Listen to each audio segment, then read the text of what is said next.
छोटे से गांव के बाहर एक पुरानी हवेली थी। लोग उसे भूतिया हवेली कहते थे। कहते हैं वहां सालों पहले एक अमीर जमींदार रहता था, जिसकी अचानक रहस्यमयी मौत हो गई थी। तब से उस हवेली में अजीब अजीब आवाजें सुनाई देती थीं। गांव के लोग शाम होते ही उस रास्ते से गुजरना बंद कर देते थे। लेकिन एक दिन 4 दोस्त राज, अमित, सोनू और दीपक ने ठान लिया कि वे उस हवेली का सच जानकर रहेंगे। डरने की कोई बात नहीं है, ये सब लोगों की अफवाह है, राज ने हिम्मत दिखाते हुए कहा। रात के करीब 10 बजे चारों टॉर्च लेकर हवेली की ओर बढ़े।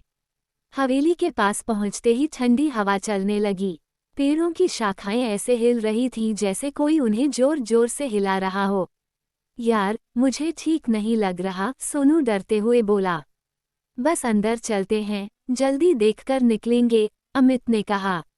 जैसे ही वे हवेली के अंदर गए, दरवाजा अपने आप जोर से बंद हो गया। धड़म, चारों घबरा गए। ये किसने बंद किया? दीपक ने कांपती आवाज में पूछा।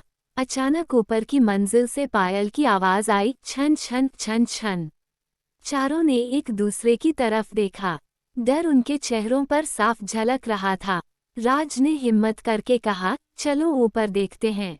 जैसे ही वे सीढ़ियां चढ़ने लगे, एक ठंडी हवा का झोंका आया और उनकी टॉर्च बार बार बंद होने लगी।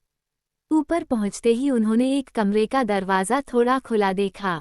अंदर से हल्की रोशनी आ रही थी। राज ने धीरे से दरवाजा खोला। अंदर एक पुराना आईना था और उसके सामने एक औरत खड़ी थी, जिसकी लंबी काली साड़ी जमीन तक फैली हुई थी। उसके बाल चेहरे पर लटक रहे थे। कौन हो तुम? अमित ने डरते हुए पूछा। औरत धीरे धीरे उनकी तरफ मुड़ी। उसका चेहरा बिल्कुल सफेद था, आंखें लाल और होठों पर डरावनी मुस्कान। तुम लोग यहाँ क्यों आए हो? उसकी आवाज गूंज उठी। चारों के हाथ पैर कांपने लगे। हमें माफ कर दो, हम बस देखने आए थे, दीपक रोते हुए बोला।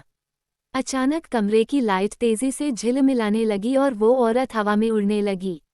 अब कोई यहाँ से जिंदा नहीं जाएगा, उसने जोर से चिल्लाया। इतना सुनते ही चारों भागने लगे। सीढ़ियों से उतरते वक्त ऐसा लग रहा था जैसे कोई उनके पीछे दौड़ रहा हो। नीचे पहुंचकर उन्होंने दरवाजा खोलने की कोशिश की, लेकिन दरवाजा नहीं खुल रहा था। तभी पीछे से वही आवाज आई, भाग कहाँ रहे हो? चारों ने पीछे मुड़कर देखा, वो औरत बिल्कुल उनके पीछे खड़ी थी। डर के मारे चारों ने एक साथ आंखें बंद कर ली और जोर से भगवान का नाम लेने लगे। अचानक सब कुछ शांत हो गया। धीरे धीरे उन्होंने आंखें खोलीं। दरवाजा खुला हुआ था और हवेली में कोई नहीं था। चारों बिना पीछे देखे गांव की तरफ भागे। अगले दिन गांव वालों ने देखा कि हवेली के बाहर चारों बेहोश पड़े थे। जब होश आया तो उन्होंने कसम खाई, उस हवेली के पास दोबारा कभी नहीं जाएंगे। लेकिन आज भी अगर कोई उस हवेली के पास जाता है तो रात के सन्नाटे में पायल की आवाज जरूर सुनाई देती है, छन छन छन छन, और कोई धीमी आवाज फुसफुसाती है, तुम यहाँ क्यों आए हो, फेयरफुल भूत?